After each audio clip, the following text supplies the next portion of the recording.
الحمد لله نحمده ونستعينه ونستغفره ونؤمن به ونتوكل عليه ونعوذ بالله من شرور أنفسنا ومن سيئات أعمالنا من يهده الله فلا مضل له ومن يضلل فلا هادي له ونشهد أن لا إله إلا الله وحده لا شريك له وأشهد أن محمدًا عبده ورسوله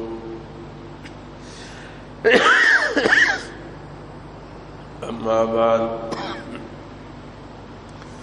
أعوذ بالله من الشيطان الرجيم بسم الله الرحمن الرحيم يا أيها الذين آمنوا كتب عليكم الصيام كما كتب على الذين من قبلكم لعلكم تتقون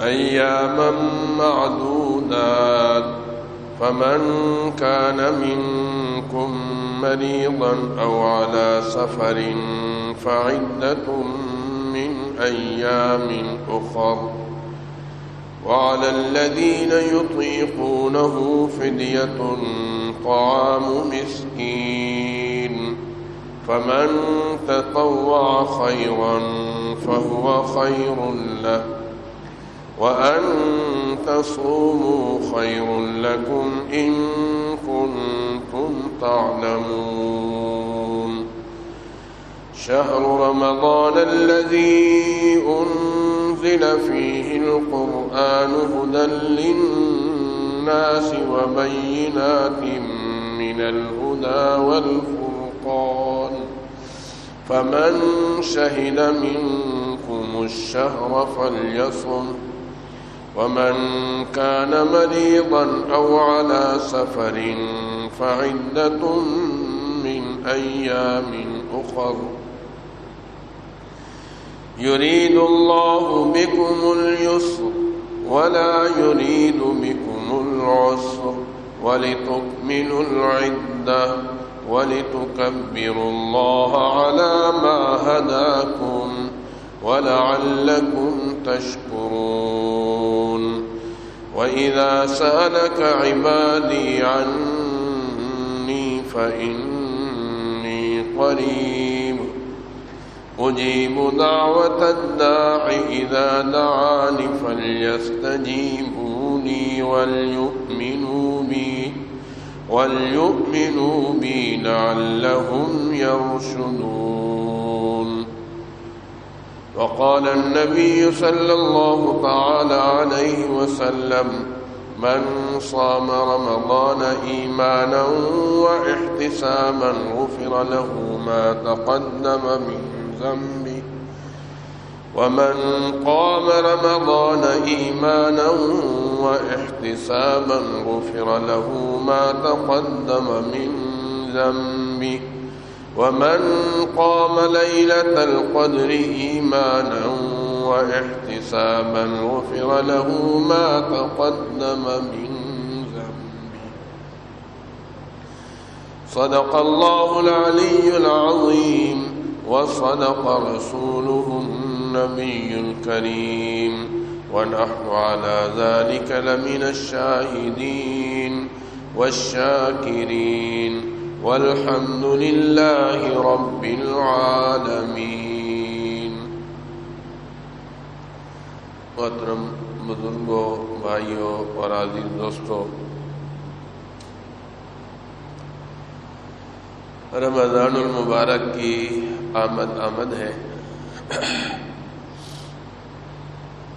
گزشتہ سے پیوستہ جمعہ میں نے معراج کے متعلق ابتدائی باتیں آپ کے سامنے عرض کی تھیں۔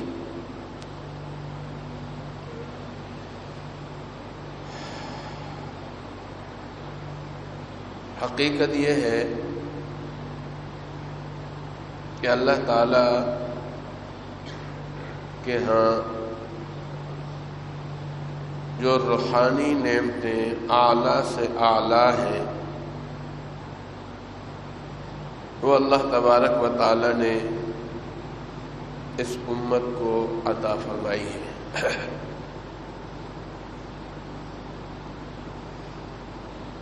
سب سے بڑی نعمت جو اللہ نے ہمیں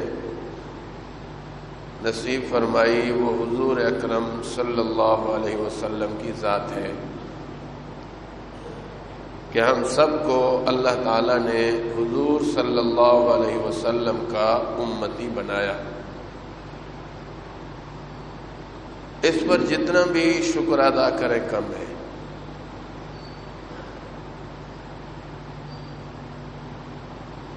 پھر سب سے بڑی روحانی نعمت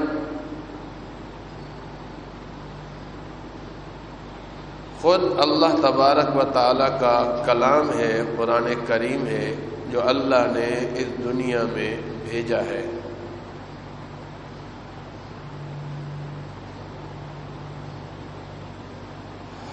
قرآن کریم کیا ہے؟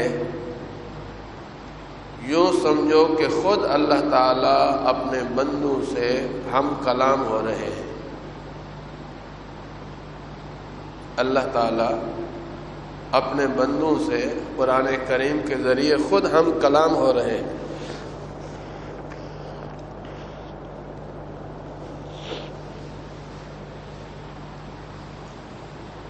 پھر روحانی نعمت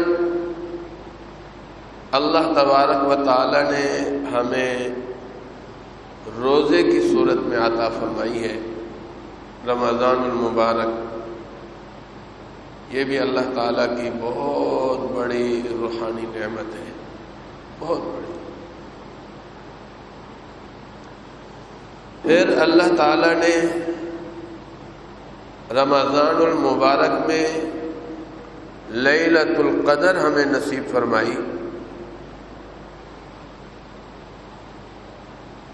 جو 1000 مہینوں سے افضل ہے، بہتر ہے۔ لیلۃ القدر خیر من 1000 شہر، 1000 مہینوں سے بہتر ہے۔ ان روحانی نعمتوں میں سے ایک نعمت اللہ نے جمعۃ المبارک کی ہمیں نصیب فرمائی ہے۔ ہر جمعہ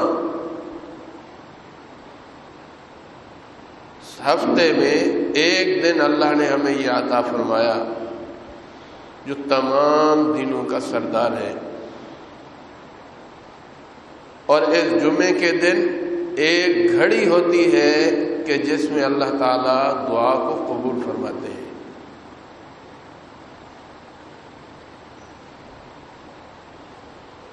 اور پھر اللہ تعالیٰ نے 5 نمازوں کی صورت میں ہمیں روحانی تحفہ عطا فرمایا کہ دن میں 5 وقت کی نماز۔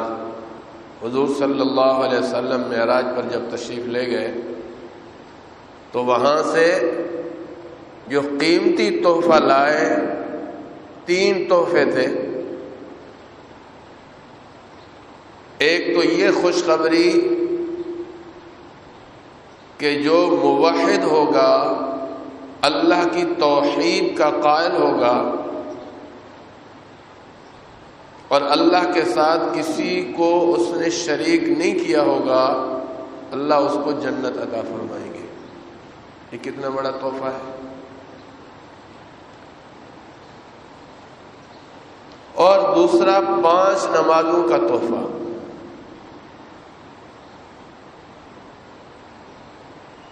حضور صلی اللہ علیہ وسلم بیت المقدس سے جب آسمانوں اور لامکانوں تک تشریف لے گئے،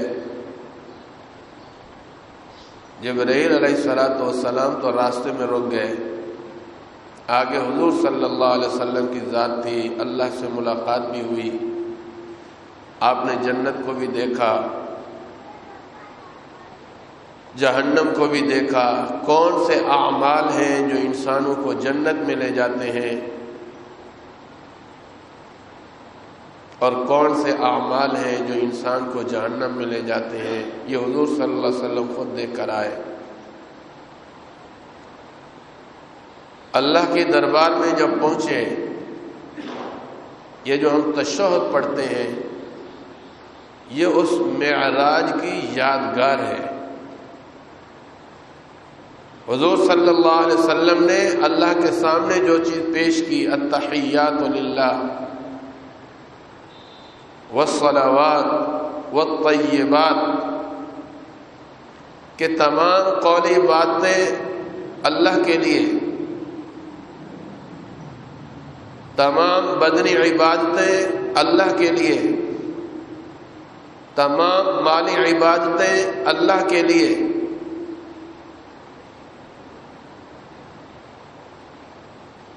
اللہ کی طرف سے کیا جواب آیا؟ السلام علیکہ ایھا النبی ورحمۃ اللہ وبرکاتہ، کہ آپ پر بھی سلام ہو اللہ کے نبی، اے نبی آپ پر بھی سلام ہو، اللہ کی رحمت ہو اور اللہ کی برکتیں ہوں۔ تو پھر حضور صلی اللہ علیہ وسلم نے فرمایا السلام علینا وعلی عباد اللہ الصالحین، ہم پر بھی سلامتی اور اللہ کے نیک بندوں پر بھی۔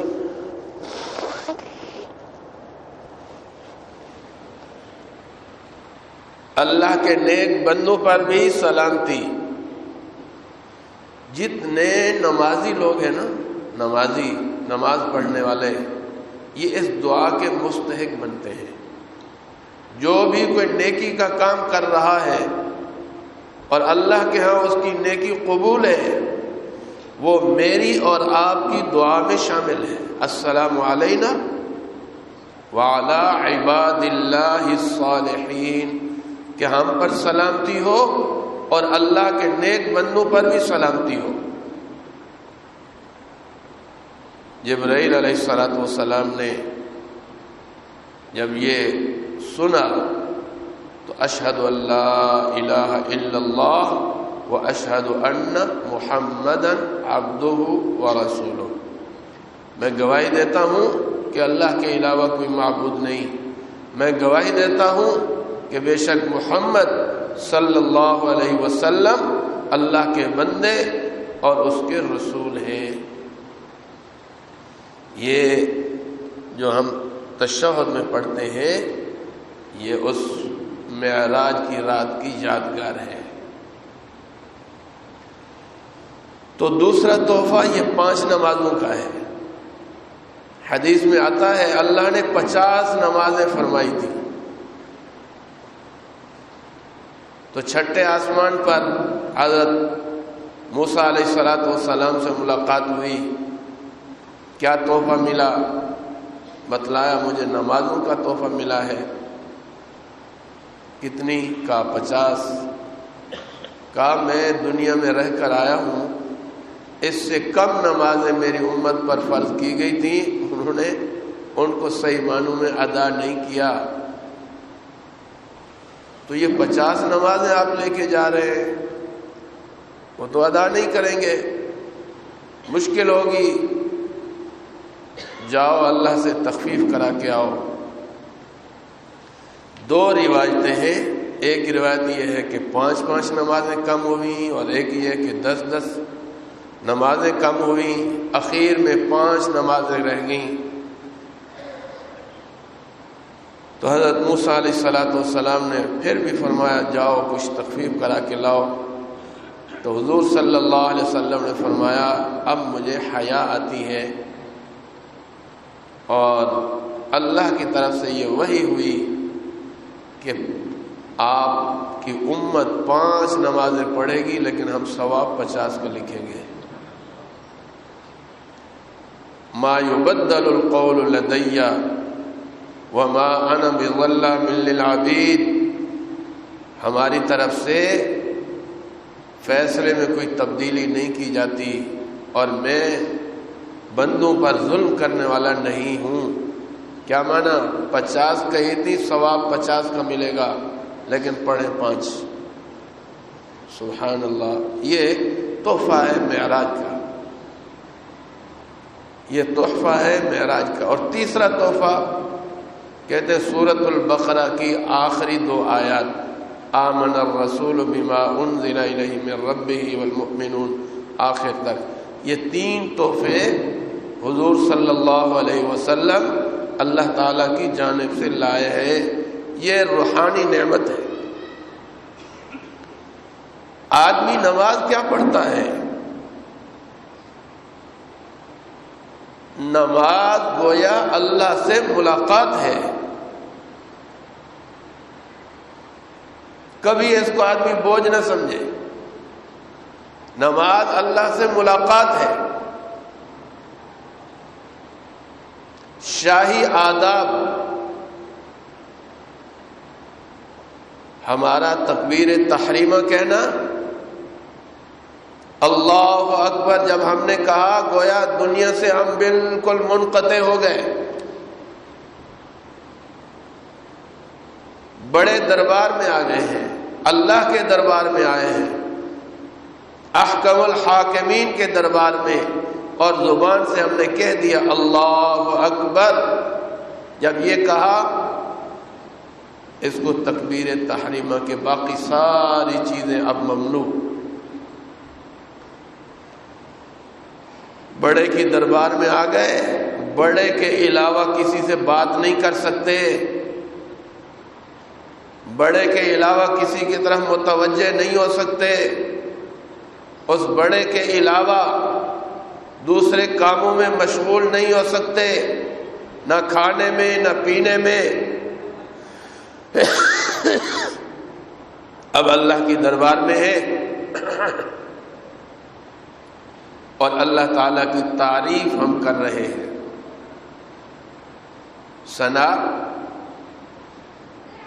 سبحانک اللہم وبحمدک وتبارک اسمک وتعالی جدک ولا الہ غیرک۔ یہ صرف اللہ کی تعریف ہے، کوئی اور چیز نہیں ہے۔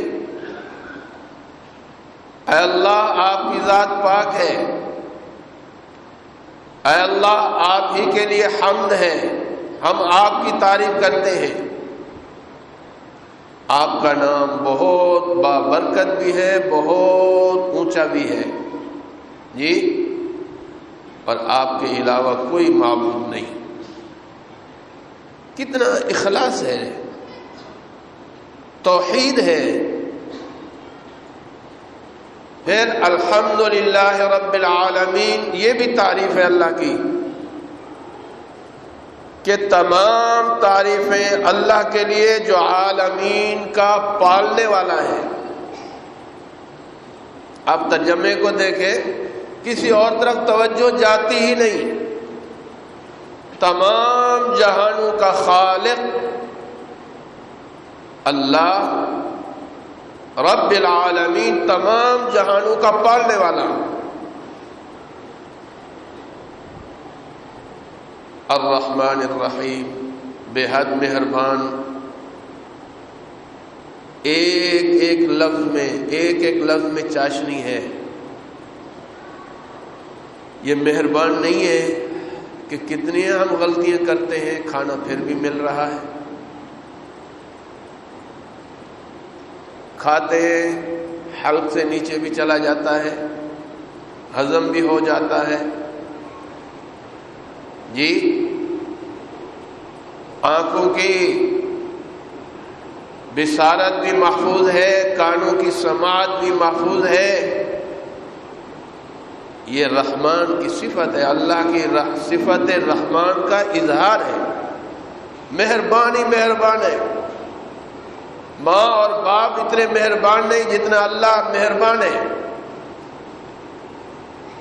مالک یوم الدین، یہ پیدائش سے لے کر یہ پوری دنیا کا نظام، یہاں کا رہنا، اور پھر بتلایا جو انصاف کا دن ہے نا، اس کا مالک بھی وہی ہے۔ وہاں کوئی اور نہیں ہے. مالک یوم الدین، انصاف کے دن کا مالک وہی ہے.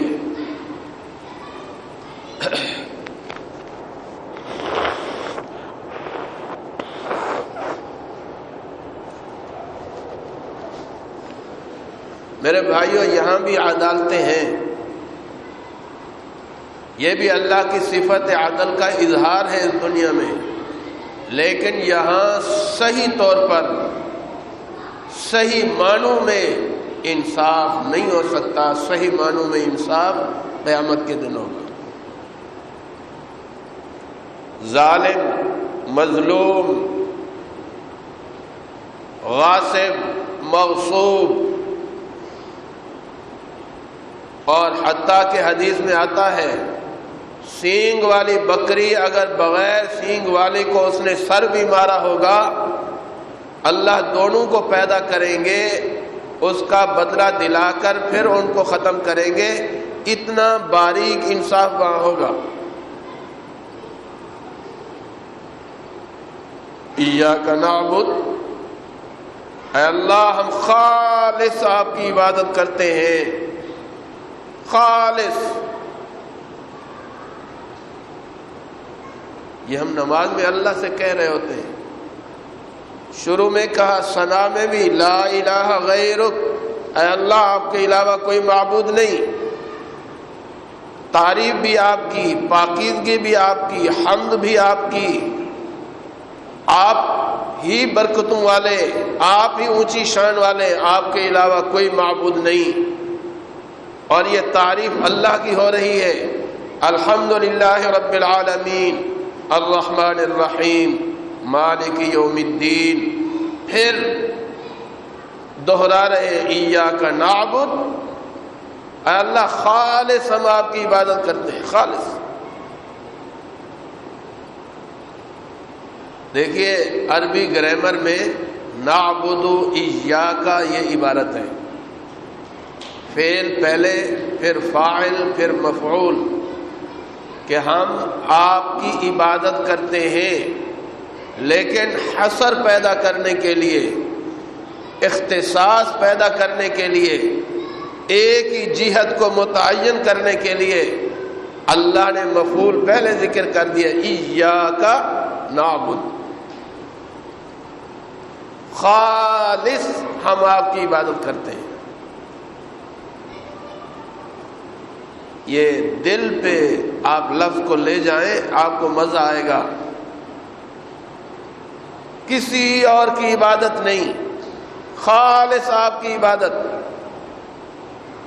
قیام والی عبادت بھی آپ کے لیے، رکوع والی عبادت بھی آپ کے لیے، سجدے والی عبادت بھی آپ کے لیے. ایاک نعبد، ہم خالص آپ کی بندگی اختیار کرتے ہیں، کسی اور کی بندگی نہیں. کتنا اونچا لفظ ہے. وَإِيَّاكَ نَسْتَعِينُ، اے اللہ خالص ہم آپ سے مدد مانگتے ہیں، کسی اور سے نہیں. یہ اللہ نے طریقہ سکھلایا ہے کہ یوں میری تعریف کرو، یوں اپنی عبادت بندگی کا اظہار کرو، اور یوں مجھ سے مدد مانگو. اب بتلاؤ، خود بتلاؤ.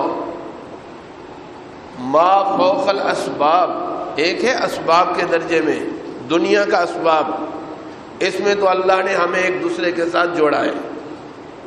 اس نظام کو چلانے کے لیے اللہ نے ایک کو پیسے والا بنا دیا، دوسرے کو خدمت والا بنا دیا، اور دونوں کو ایک دوسرے کے ساتھ جوڑ دیا تاکہ یہ نظام چلتا رہے. جی، نظام چلتا رہے. یہاں اسباب کو اختیار کرنا ہے، اور جہاں اسباب ختم ہو جائیں پھر مدد کس سے مانگنی ہے بھائی؟ بولو. اللہ سے مانگنی ہے. کس سے مانگنی ہے؟ سبب اختیار کرنا ہے، اور نتیجہ کس پر ہے؟ اللہ پر ہے. محنت کرنی ہے، لیکن روزی ہم کس سے مانگیں گے؟ اللہ اسی میں برکت ڈالے گا، اللہ اسی میں خیریں ڈالے گا اور اسی میں ہماری ضروریات پوری ہوں گی۔ تو مدد ہم صرف اللہ سے مانگتے ہیں۔ یہ ہر نمازی اپنی نماز میں اللہ سے یہ وعدہ کرتا ہے۔ اور آگے جو سب سے قیمتی چیز ہے اللہ سے ہم وہ مانگتے ہیں، اہدنا الصراط المستقیم، یا اللہ مجھے صراط مستقیم عطا فرما۔ اپنی دعاؤں میں یہ دعا ضرور شامل رکھا کریں۔ نماز میں تو ہم کہتے ہی ہیں، عام دعاؤں میں بھی یا اللہ مجھے سیدھا راستہ دکھا، یا اللہ مجھے سیدھے راستے پر قائم رکھ۔ یہ مانگنے کی چیز ہے، یہ مانگنے کی چیز ہے۔ یا اللہ مجھے سیدھا راستہ نصیب فرما، سیدھے راستے پر قائم رکھ اور اسی صراط مستقیم پر چلتے رہنے کی توفیق عطا فرما۔ میرے بھائیوں بولو، ایک آدمی چوری کر رہا، یہ صراط مستقیم ہے؟ آپ بولیں یہ صراط مستقیم ہے؟ ایک آدمی دوسرے پر ظلم کر رہا، یہ صراط مستقیم ہے؟ بولیں، آپ بولیں، نہیں ہے نا؟ یہ اللہ نے کیا کیا چیزیں ہمیں سکھائی ہیں اور نماز میں ہم اس کا اظہار کرتے ہیں۔ صراط مستقیم وہی ہے جو اللہ نے راستہ بتلایا ہے۔ اللہ نے فرمایا چوری نہ کرو، یہ صراط مستقیم ہے۔ اللہ نے کہا کسی پر ظلم نہ کرو، یہ صراط مستقیم ہے۔ کسی کا حق نہ کھاؤ، یہ صراط مستقیم ہے۔ کسی کو ایذا مت دو، یہ صراط مستقیم ہے۔ جو زندگی حضور صلی اللہ علیہ وسلم نے گزاری اور جس طرح زندگی گزارنے کا صحابہ کو بتایا، یہ صراط مستقیم ہے۔ اسی راستے پر انبیاء چلے، اسی راستے پر شہداء چلے، اسی راستے پر صدیقین چلے اور اسی پر اولیاء اللہ چلے۔ آپ سبحان اللہ کہیں، ایک دفعہ سبحان اللہ کہیں۔ اللہ نے ہمیں اندھا چھوڑا ہے؟ آپ بتاؤ جی، یا اللہ سیدھا راستہ کون سا ہے؟ اللہ نے فرمایا سیدھا راستہ نبیوں والا راستہ ہے۔ اولئک الذین انعم اللہ علیہم من النبیین، سورہ فاطمہ، اہدنا الصراط المستقیم صراط الذین انعمت علیہم، ان لوگوں کا راستہ جن پر آپ نے انعام کیا۔ یا اللہ جن پر آپ کا انعام ہے وہ راستہ ہمیں دکھا۔ وہ کون لوگ ہیں؟ اولئک الذین انعم اللہ، وہ لوگ جن پر اللہ نے انعام کیا۔ من النبیین، وہ انبیاء ہیں، والصدیقین، وہ صدیقین ہیں، والشہداء، وہ شہداء ہیں، والصالحین، اور اولیاء اللہ نیک لوگ۔ جہاں نیک لوگ چل رہے ہوں وہ راستہ سیدھا راستہ ہے۔ جس پر شہداء چل رہے ہوں وہ راستہ سیدھا راستہ ہے۔ جس پر صدیقین سچے لوگ چل رہے ہوں وہ سیدھا راستہ ہے۔ جن پر انبیاء چلتے رہے، آخری نبی حضرت محمد الرسول اللہ صلی اللہ علیہ وسلم چلتے رہے، یہ سیدھا راستہ ہے۔ یہ میرے بھائیوں، ہم نماز میں عہد کرتے ہیں اور یہ ایسا سیدھا راستہ ہے کہ ان پر اللہ نے غضب بھی نہیں کیا اور یہ گمراہ بھی نہیں ہوئے۔ مغضوب علیہم اور قوم ہے، یہود ہے، ضالین نصارا ہے۔ اللہ نے ان کے راستے پر چلنے کا ہمیں نہیں کہا، ہمیں انعمت علیہم، جن پر اللہ نے انعام کیا ان کے راستے پر چلنے کا حکم دیا۔ آج ہم دنیا کو دیکھ کر مغضوب علیہم قوموں کے راستے پر چلنے کی کوشش کرتے ہیں. آج ہم قوموں کو دیکھ کر ضالین جن کو اللہ نے گمراہ کہا ہے ان کے پیچھے چلنا چاہتے ہیں. کتنی عجیب بات ہے، مضحکہ خیز بات ہے. جو گمراہ ہیں ہم ان کے پیچھے، گمراہ جن بیچاروں کو راستے کا پتہ ہی نہیں ہم ان کے پیچھے چلنا چاہتے ہیں. بینا آدمی اندھے کے پیچھے چلنا چاہ رہا ہے. بولو یہ سمجھداری ہے؟ بھائی اندھا آدمی آگے جا رہا ہے، کہتا ہے یہ مجھے منزل مقصود پہ پہنچائے گا. اندھا کبھی پہنچاتا ہے؟ جن پر اللہ نے ناراضگی کا اظہار کیا، مغضوب علیہم کا معنی کیا ہے؟ جن پر اللہ کی ناراضگی ہے، ہم ان کے پیچھے چلنا چاہ رہے ہیں.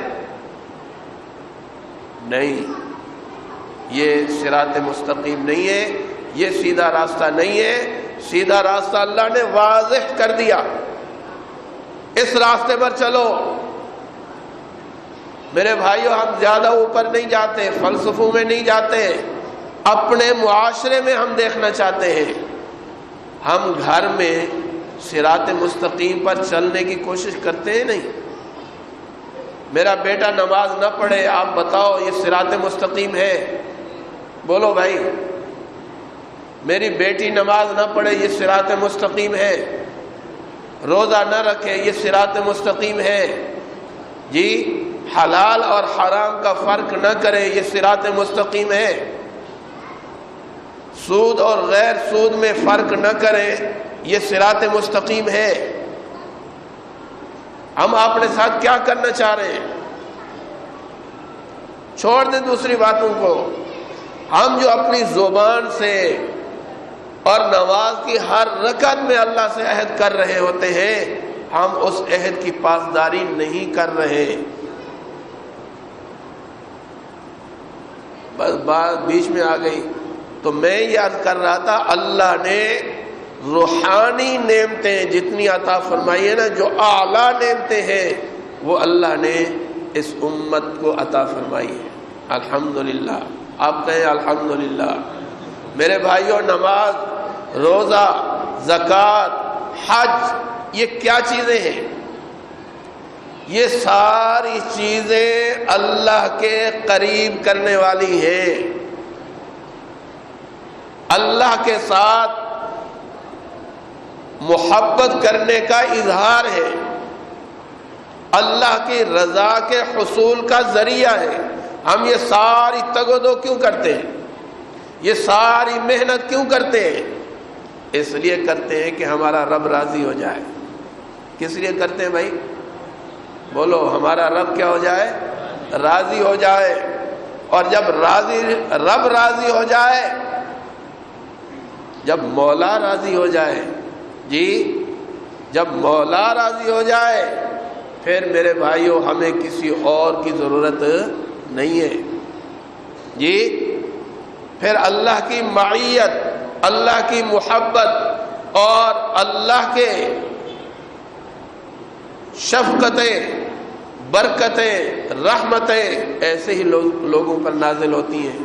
قرآن میں اللہ نے کیسے پیارے انداز میں کہا ہے، پیارے انداز میں، اے ایمان والو تم پر روزہ فرض کیا گیا.